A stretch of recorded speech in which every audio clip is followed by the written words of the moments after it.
محمد وعلى آل سیدنا و مولانا محمد مبارک وسلم۔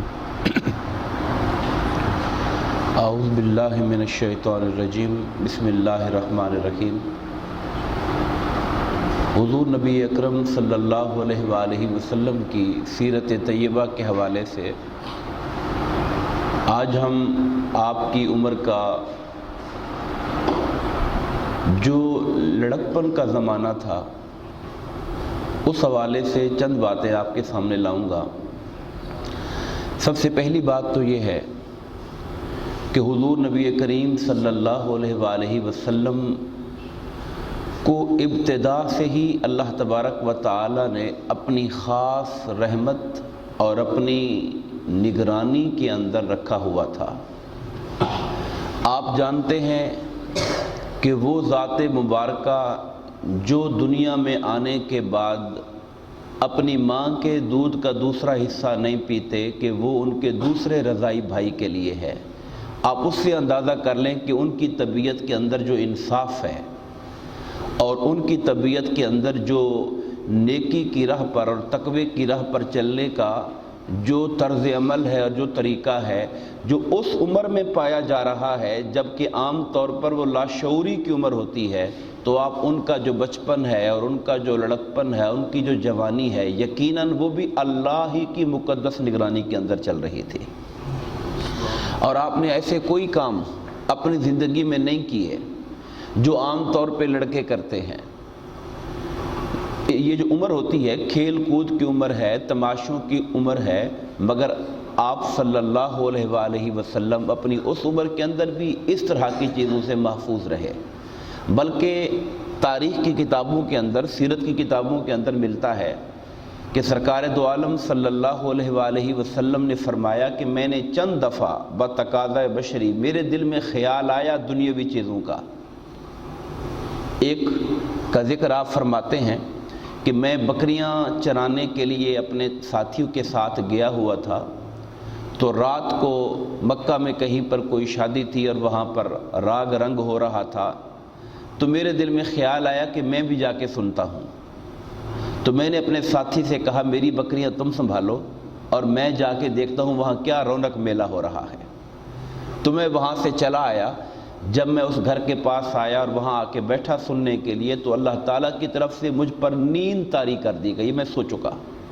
اور اس وقت میری آنکھ کھولی جب وہ محفل ختم ہو چکی تھی۔ یعنی جب ایسا ارادہ کر کے نکلا بھی صحیح، تو قدرت نے پھر بھی اس کا اہتمام کیا کہ میرے کان میں ایسی کوئی چیز جانے نہ پائے۔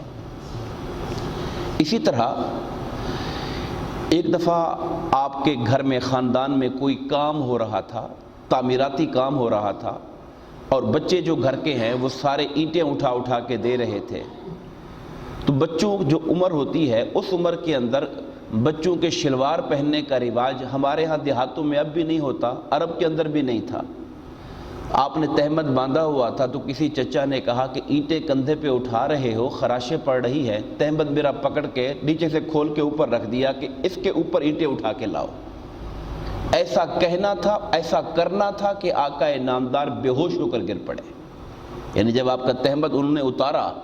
تو آپ بے ہوش ہو گئے، اور جب ہوش آیا تو فوری طور پہ کہا میرا تہمت مجھے پہنا دو، میرا تہمت مجھے پہنا دو۔ یعنی اس بات کے اوپر بھی حضور نبی کریم صلی اللہ علیہ وسلم پر اللہ تعالیٰ نے بے ہوشی طاری فرما دی کہ کوئی آپ کے بدن کو عریاں دیکھے، اور عریاں ہونے کا تصور اور بدن کے ننگا ہونے کے تصور سے ہی سرکار دو عالم پر بے ہوشی طاری ہو گئی۔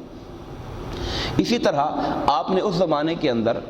اس بات کا احساس بھی آپ کے دل کے اندر تھا کہ میں اپنے چچا جو میری کفالت کر رہے ہیں ان کے لیے سپورٹ کرنے والا بنوں اور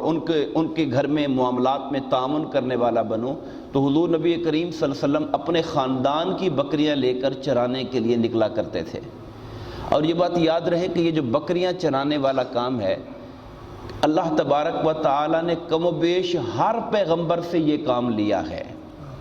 کہا جاتا ہے حضرت موسیٰ علیہ السلام ہے باقاعدہ 10 سال تک حضرت شعیب علیہ السلام کی بکریاں چراتے رہے، 10 سال تک۔ اسی طریقے سے اور پیغمبروں کے بارے میں بھی یہ بات موجود ہے۔ کہا جاتا ہے کہ اور سب چیزوں کے چرانے سے مشکل چرانا بکریوں کا چرانا ہوتا ہے، چونکہ یہ بہت تیز پھرتیلی بھاگ دوڑ کرنے والی ہوتی ہے، اور ان کو سنبھالنا اور ان کو کنٹرول کرنا حقیقت میں یہ تربیت کی جا رہی ہوتی ہے کہ آگے انسانوں کا جو معاملہ ہے ان کو بھی آپ نے اس طرح گائیڈ کرنا ہے، ان کی بھی رہنمائی کرنی ہے۔ ان کے معاملات کے اندر اگر تکلیف آئے یا شرارتیں ہوں تو آپ نے ایسے ہی صبر کرنا ہے جیسے اس بکریوں کے ریوڑ کو چراتے ہوئے مالک اور چرواہا صبر کا مظاہرہ کرتا ہے۔ بعض روایات میں یہ بھی آتا ہے کہ آپ نے اہل مکہ یعنی اپنے خاندان کے باہر کے لوگوں کی بکریاں بھی اجرت پر چرائیں۔ یہ بھی تاریخی روایات کے اندر موجود ہے، اگرچہ بعض نے اس کو رد بھی کیا، لیکن بہرحال ہر کتاب سیرت کے اندر یہ موجود ہے۔ سرکار فرماتے ہیں کہ میں اہل مکہ کی جو بکریاں ہیں وہ کچھ کراریت ایک پیمانہ ہے پیسوں کا ایک، میں اس کچھ کراریت کے اوپر جا کر ان کی بکریاں چرایا کرتا تھا۔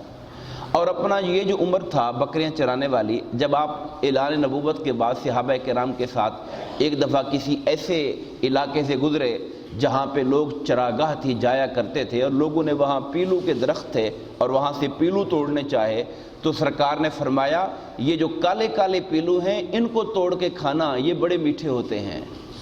صحابہ نے کہا آقا آپ کو کیسے خبر ہوئی؟ کہا جب میں بکریاں چراتا تھا تو میں یہ ساری چیزیں یہاں پہ کھایا کرتا تھا، اور مجھے اندازہ ہے کہ پیلو پکا کون سا ہوتا ہے اور کچا کون سا ہوتا ہے۔ تو آقا انعامدار صلی اللہ علیہ وسلم کے بچپن کے اندر حضور نے نہ صرف اپنی سنجیدگی، اپنی متانت اور اپنی شرافت اپنی اسی عمر کے ساتھ اللہ تبارک و تعالیٰ نے آپ کو دی، بلکہ اس بات کی احساس ذمہ داری بھی دی کہ میں اپنے چچا کے گھر میں رہتا ہوں، تو چچا کو مالی طور پہ سپورٹ کرنے کی کوشش کرنے کے لیے حضور نے اپنے اقدامات اٹھائے۔ اللہ تبارک و تعالیٰ ہمیں آقا انعامدار کی سیرت طیبہ کے فیضان سے معطر ہونے کی توفیق عطا فرمائے، آمین۔ وما علینا الا البلاغ المبین۔